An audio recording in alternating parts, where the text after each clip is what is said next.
24/7 का खास शो विश्व युद्ध, आपके साथ मैं हूं जिया कौशिक।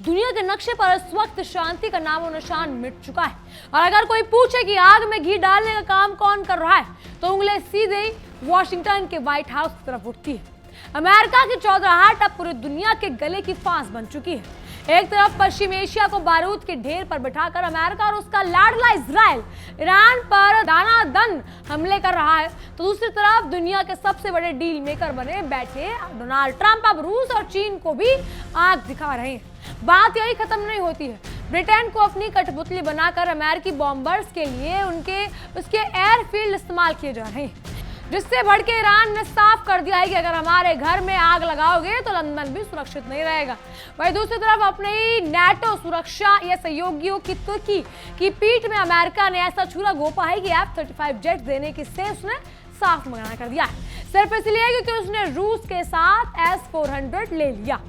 कुल मिलाकर कहें तो अमेरिका पूरी दुनिया का ठेकेदार बनकर हर देश की संप्रभुता के धज्जे उड़ा रहा है और जब उस चौधराहट का अंत एक विश्व युद्ध के या विश्व युद्ध के रूप में सामने आ सकता है। दुनिया के कूटनीतिक नक्शे पर नजर घुमाइए और देखिए जहां कहीं भी बारूद का धुआं उठता है वहां क्या दिखाई देता है। जहां भी असहाय नागरिकों की चीखें गूंज रही हैं और जहां भी संप्रभु राष्ट्र की सीमाओं को रौंदा जा रहा है, वहां पीछे मुड़कर देखने पर आपको अमेरिका के व्हाइट हाउस की पुरानी जानी पहचानी और काली परछाई साफ नजर आएगी। यह अमेरिका की कोई नई रणनीति नहीं बल्कि दशकों पुरानी और आजमाई हुई फितरत कूटनीति का हिस्सा है कि जब तक वो दुनिया के सामने किसी न किसी कोने से आग ना उगा दे तब तक वॉशिंगटन में बैठकर नीति निर्माताओं को और रणनीतिकारों के पेट का भात नहीं बढ़ता।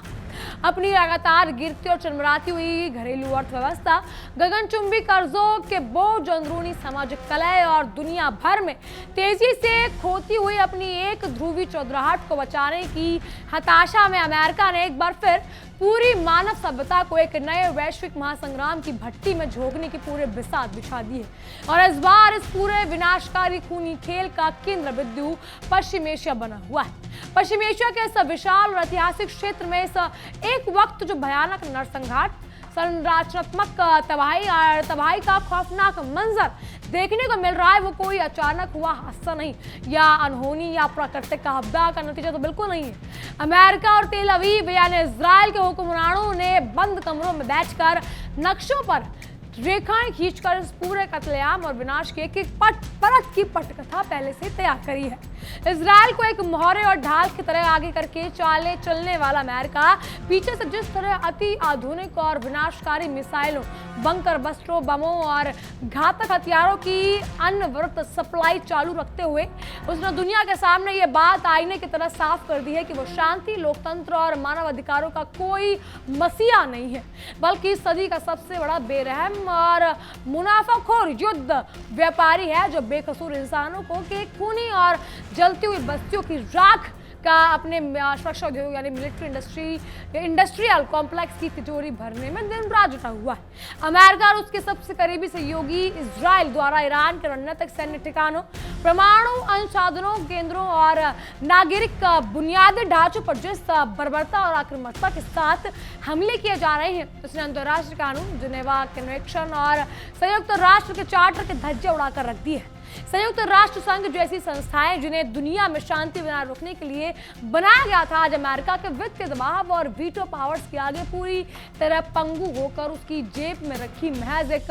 लाचार कठपुतली बनकर रह गई है जो इस तबाही और खून खराबे पर केवल मूकदर्शन बनकर आंसू बहा सकती है। अंधेरी नगरी चौपट राजा वाली ऐतिहासिक कहावत वॉशिंगटन की मौजूदा विशेष नीति पर 100% सटीक बैठती है, जहां शांति, न्याय और अंतर्राष्ट्रीय नियमों के पाठ सिर्फ कमजोर, विकासशील और तीसरी दुनिया के देशों को बढ़ाने के लिए रखे गए हैं, जबकि अमेरिका खुद एक अंतर्राष्ट्रीय दादा या कानून से ऊपर रहने वाले गुंडे की तरह व्यवहार कर रहा है। लेकिन वॉशिंगटन के नीति निर्माताओं को, उनके कूटनीतिक सलाहकारों को शायद ये गलतफहमी हो गई है कि वो 1990 का दशक है जब वो मनमाने ढंग से किसी भी संप्रभु देश पर हमला करके उसे नक्शे से मिटा देते थे और दुनिया खामोशी देखती रहती थी। ईरान के IRGC और उसके पूरे सैन्य कमान ने अब अमेरिका की साम्राज्यवादी और औपनिवेशिक सोच के खिलाफ अपने आत्मसम्मान और सार्वभौमता की रक्षा के लिए अपनी कसर पूरी तरह से कस ली है। तेहरान के सत्ता गलियारों से आई इस कड़क और बेबाक आवाज ने पश्चिम ताकतों को साफ शब्दों में चेतावनी दे दी है कि अगर अमेरिका और उसके पिछलगू साथियों ने ईरान के अस्तित्व या उसकी राष्ट्रीय सीमाओं को चुनौती देने की रत्ती भर भी कोशिश की तो उन्हें ऐसा ऐतिहासिक और करारा सबक सिखाया जाएगा जिसकी पश्चिम देश में उनकी आने वाली नस्लें सदियों तक भूल नहीं पाएंगी और ये पूरा मिडल ईस्ट उनके साम्राज्यवादी सपनों के लिए एक विशाल और कभी न खत्म होने वाली कब्र बन जाएगा। ईरान की सख्त अड़ीग और बेबाक चेतावनी का सबसे करारा और तीखा झटका ब्रिटेन को लगा है। जी हाँ, जो अपनी पुरानी औपनिवेशिक हनक और ग्रेट ब्रिटेन के गुमान में नशे में चूर होकर आज भी अमेरिका का एक अंधा और चाटुकार गुलाम बना हुआ है। ब्रिटेन के मौजूदा हुक्मरान अपनी जमीनी हकीकत, आर्थिक बदहाली और घरेलू समस्याओं को पूरी तरह भूल चुके हैं। अमेरिकी वायुसेना के घातक बॉम्बर विमानों को अपने देश के सैन्य एयरफील्ड और ठिकानों का इस्तेमाल करने की खुली इजाजत देकर ब्रिटेन खुद अपने ही हाथों और अपने ही देश को, अपनी ही जनता की तबाही का खून की परवाह लिख रहा है। दूसरों के फोटो में टांग अड़ाना और अमेरिकी नीति की अंधभक्ति करने की ब्रिटिश हुक्मरानों की ये पुरानी और ऐतिहासिक बमबारी या बीमारी अब उनके अपनी नागरिकों की सुरक्षा, शांति, आर्थिक स्थिरता के लिए एक नासूर बनती जा रही है। ईरान के IRGC के आधिकारिक प्रवक्ता ने बिना किसी कूटनीतिक लाग लपेट या झिझक के सीधे लंदन के सत्ता के गलियारों तक ये कड़ा और निर्णायक संदेश पहुंचा दिया कि अगर ब्रिटिश एयरबेस या उनकी सरजमी का इस्तेमाल करके उड़े अमेरिकी विमानों ने ईरान की पवित्र सरजमी पर एक भी मिसाइल या बम गिराया तो ईरानी मिसाइल रक्षा प्रणाली और बैलिस्टिक मिसाइलों का अगला सीधा और वैध निशाना लंदन और उसके रणनीतिक ब्रिटिश सैन्य ठिकानों ही होंगे।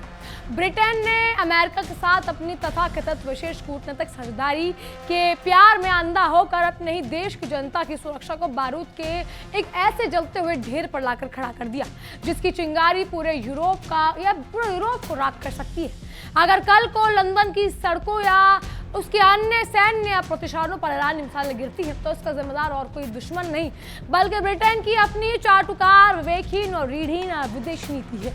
दूसरी तरफ इस पूरे वैश्विक संकट और महासंग्राम के दौर में महानाटककार, स्वयंभू मध्यस्थी और ग्रेट डील मेकर की भूमिका निभाने का स्वांग रच रहे डोनाल्ड ट्रंप का बड़बोलापन और अहंकार अपने उच्चतम स्तर पर पहुंच चुका है।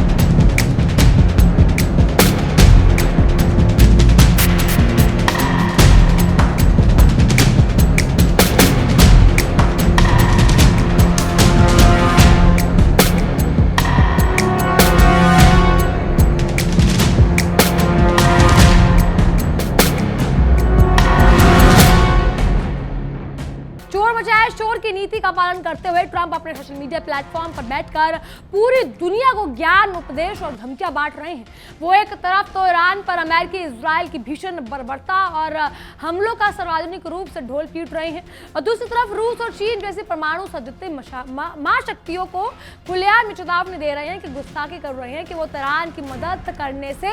दूर रहे वरना उनके लिए इसका अंजाम बहुत बुरे मानो। ये पूरी इसकी महाशक्ति और अंतर्राष्ट्रीय संबंध ट्रंप के इशारों पर चलने वाली उनकी कोई निजी व्यापारिक जायदाद हो। ट्रंप साहब अपनी हर लंबी चौड़ी सोशल मीडिया पोस्ट और बयानों में ये हास्यास्पद और बेतुका दावा करना कभी नहीं भूलते कि चीन के राष्ट्रपति शी जिनपिंग और रूस के राष्ट्रपति व्लादिमीर पुतिन ने उनसे चुपचाप कोने में बैठने और ईरान को हथियार न देने का कड़ा वादा किया था। ट्रंप का ये बचकाना और जमीनी सच्चाई से कटा हुआ दावा देखकर दुनिया के मंजे हुए अंतर्राष्ट्रीय कूटनीतिक भी बंद कमरों में अपनी हंसी नहीं रोक पा रहे। ट्रंप को शायद ये गलतफहमी हो गई है कि उनकी एक सोशल मीडिया पोस्ट या ट्वीट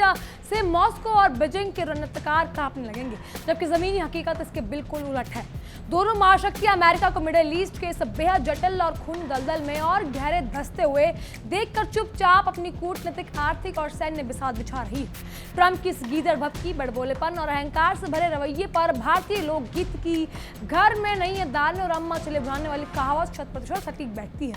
अमेरिका खुद आज दर्जनों ट्रिलियन डॉलर के ऐतिहासिक कर्ज के बोझ तले दबा हुआ है। उसके अपने शहर, अंदरूनी नस्लीय हिंसा, बढ़ती अपराध दर, गुटबाजी, कमर तोड़ महंगाई, से हाँक रहे हैं, लेकिन इसके बाद भी नेता और अन्यताकार दुनिया के हर महाद्वीप पर घूम घूम कर अपनी फर्जी चौधराहट झाड़ रहे हैं। ट्रंप का ये तीखा, आक्रामक और व्यंग्यात्मक रूप असल में अमेरिका के भीतर गहराई में पनप रहे उस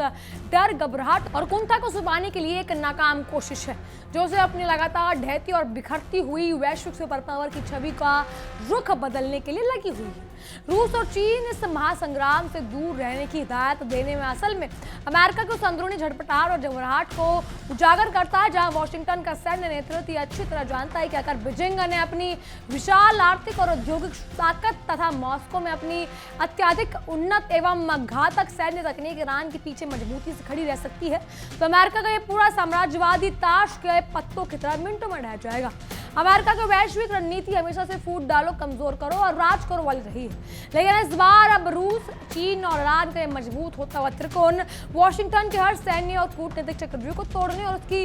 एक ध्रुवीय चौधराहट को समाप्त करने के लिए पूरी तरह तैयार खड़ा है। अमेरिका के इस युद्ध उम्दी साम्राज्यवादी और विनाशकारी सोच का खौफनाक और सीधा खामियाजा आज पूरी दुनिया की आम, बेकसूर और गरीब जनता को भुगतना पड़ रहा है। रणनीतिक रूप से बेहद महत्वपूर्ण हॉर्मुज की खाड़ी से लेकर लाल सागर की लहरों तक व्यापारिक जहाजों को तेल टैंकरों की आवाजाही पूरी तरह से ठप हो चुकी है। कच्चे तेल से लदे विशाल टैंकर समुद्र के बीचों बीच फंसे हुए हैं या लंबे रास्ते तय करने को मजबूर है, जिससे वैश्विक ऊर्जा बाजार में कच्चे तेल के दाम रॉकेट की रफ्तार से आसमान छू रहे हैं। वॉशिंगटन के इस जद्द और अंध अहंकार में एक आम इंसान की रसोई का बजट, ईंधन की कीमतों और परिवहन लगातार या लागत से लगकर दुनिया के बड़े बड़े शेयर बाजार और अर्थव्यवस्थाओं तक हर जगह तबाही और मंदी का एक नया अनियंत्रित चक्रवात खड़ा हो चुका है। रेड सी के पानी में हूती विद्रोही के ताबड़तोड़ और सटीक मिसाइल हमलों से लेकर खाड़ी के देशों में मौजूद अमेरिकी सैन्य ठिकानों पर रात दिन दागे जा रहे ईरानी ड्रोन्स और बैलिस्टिक मिसाइलों तक, ये सब अमेरिका के अपने ही हाथों बोए गए जहरीले कांटों की फसल है। बोया पेड़ बबूल का तो आम कहां से होए। अमेरिका ने पिछले कई दशकों तक मिडल ईस्ट के देशों में तबाही मचाई, वहां के लोकतांत्रिक रूप से चुनी हुई सरकारों को गिराया और संसाधनों को लूटा और संप्रदायों के बीच नफरत का ऐसा जहरीला बीज बोया कि आज वही नफरत मिसाइलों और ड्रोन बनकर अपने ही सैन्य रडार अड्डों और सिस्टमों को भी सैनिक गिरा कर रही है और अमेरिका के पास इसे बचने का कोई भी रास्ता नहीं बचा। अमेरिका के अहंकार में डूबे नीतिकर्ताओं और जनरलों को ये बहुत बड़ी गलतफहमी हो गई है कि वो अपने 5वीं पीढ़ी के stealth fighter jets, satellite trekking और आधुनिक विनाशकारी हथियारों के दम पर पूरी दुनिया के देश को गिराकर हमेशा अपनी गुलामी की जंजीरों में जकड़ रखेंगे। लेकिन ईरान के साहसिक प्रतिरोध ने दुनिया के सामने साबित कर दिया कि जब बात किसी राष्ट्र की संविधानता, संप्रभुता और आत्मसम्मान की आती है तो पश्चिमी तकनीक और कोई भी तथाकथित सुपरपावर अपने आप को घुटने टेकने पर मजबूर नहीं कर सकती। ईरान के इस करारे पलटवार ने अमेरिका के अजय और सर्वशक्तिमान होने की फर्जी ढोल की पूरी दुनिया के सामने बेनकाब कर दिया है। इस पूरे महाविनाशकारी युद्ध और वैश्विक तनाव के बीच अमेरिका की डकैत और लुटेरी नीति अब पूरी दुनिया के सामने बेनकाब हो चुकी है, जब उसने ईरान की परमाणु सुविधाओं के अंदर दबे 450 किलोग्राम से अधिक का उच्च समृद्ध यूरेनियम पर जबरन कब्जा करने की इतिहास की सबसे खतरनाक मिलिट्री ऑपरेशन की एक गुप्त दुस्साहसक योजना बनाई। किसी भी संप्रभु या किसी भी आजाद देश के लिए अंतर्राष्ट्रीय सीमाओं को उल्लंघन करके किसी राष्ट्रीय परमाणु संपदा को लूटने का यह गुप्त प्लान अमेरिका की अपनी उसकी मध्यकालीन औपनिवेशिकता और डाकू वाली मानसिकता को दर्शाता है, जहां वो मानकर चलता है कि इस ग्रह पर मौजूद हर कीमत संसाधन पर सिर्फ और सिर्फ उसका और उसके कॉर्पोरेट्स का मालिकाइन का हक होता है।